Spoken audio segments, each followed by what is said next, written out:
Hi అండి, welcome back to my channel. ఈ వీడియోలో వెజ్ శాండ్విచ్ని 5 మినిట్స్లో ఈజీగా ఎలా చేసుకోవాలో చూద్దాం. ఈ శాండ్విచ్ని మార్నింగ్ బ్రేక్ఫాస్ట్లో అయినా తీసుకోవచ్చు, లేదా ఈవినింగ్ స్నాక్స్లోకైనా తీసుకోవచ్చు. మీరు ఈ శాండ్విచ్ని పిల్లలు స్కూల్ నుండి వచ్చేసరికి చేసి పెట్టారంటే చాలా ఇష్టంగా తింటారు. ఇప్పుడు ఈ శాండ్విచ్ ఎలా చేసుకోవాలో చూద్దాం. ఇక్కడ నేను శాండ్విచ్ చేసుకోవడానికి బ్రౌన్ బ్రెడ్ తీసుకున్నాను. ఈ విధంగా బ్రౌన్ బ్రెడ్కి బటర్ అప్లై చేసుకోవాలి. ఇప్పుడు అదే బ్రెడ్ పైన చిన్నగా కట్ చేసి పెట్టుకున్న టొమాటో ముక్కలు, అలాగే చిన్నగా కట్ చేసి పెట్టుకున్న ఉల్లిపాయ ముక్కలు, అలాగే కీరా ముక్కలు కూడా చిన్నగా కట్ చేసి వేసుకోవాలి. ఇప్పుడు దీనిపైన కొంచెం టొమాటో కెచప్ కూడా వేసుకోవాలి. ఇప్పుడు అలాగే దీనిపైన నేను చీజ్ వేసుకుంటున్నాను. మీ దగ్గర చీజ్ క్యూబ్ ఉంటే దాన్ని తురిమి కూడా వేసుకోవచ్చు.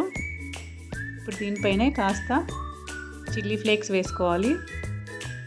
అలాగే ఆరిగానో కూడా వేసుకోవాలి, టేస్ట్ బాగుంటుంది. ఇప్పుడు దీన్ని ఇంకో బ్రెడ్తో కవర్ చేయాలి. ఇప్పుడు మరో పక్క స్టవ్ పైన ప్యాన్ పెట్టి అది హీట్ అయ్యాక అందులో కొంచెం బటర్ వేసుకోవాలి. అది మెల్ట్ అయ్యాక మనం ముందుగానే ప్రిపేర్ చేసి పెట్టుకున్న ఈ బ్రెడ్ని దానిపైన వేసి మీడియం ఫ్లేమ్లో పెట్టి ఒకసారి ఈ విధంగా కాల్చుకోవాలి. బ్రౌన్ కలర్ వచ్చేంత వరకు, క్రిస్పీ అయ్యేంత వరకు ఈ విధంగా.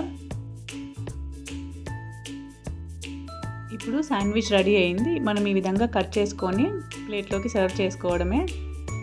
చూసారా చీజ్ ఎలా మెల్ట్ అయిందో. ఇప్పుడు ఈ విధంగా టొమాటో కెచప్తో సర్వ్ చేసుకొని తింటే టేస్ట్ చాలా బాగుంటుంది. మీరు ఈ విధంగా ట్రై చేసి చూడండి. ఎలా వచ్చిందో కామెంట్ బాక్స్లో కామెంట్ చేయండి. Thank you for watching this video and like, share and subscribe to my channel. Thank you.